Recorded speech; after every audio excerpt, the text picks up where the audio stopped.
ગીર ગઢડા તાલુકાના ધોકડવા ગામે શાસ્ત્રોક્ત વિધિ મુજબ હોલિકા દહનનો પવિત્ર કાર્યક્રમ ભવ્ય રીતે યોજવામાં આવ્યો હતો.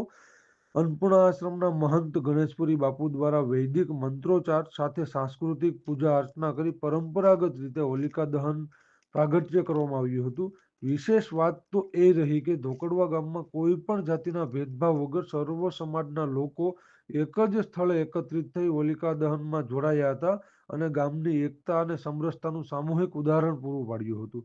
કાર્યક્રમ દરમિયાન ધોકડવા ગામના સરપંચ, ગામના આગેવાનો તેમજ મોટી સંખ્યામાં ગ્રામજનોએ હાજરી આપી હોલિકા દહનના દર્શન કરી અને ધન્યતા અનુભવી હતી.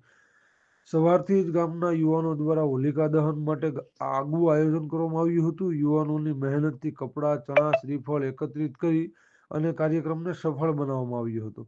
ગ્રામ પંચાયત દ્વારા પણ લોકોને કોઈ અગવડ ન પડે તે માટે યોગ્ય આયોજન કરવામાં આવ્યું હતું.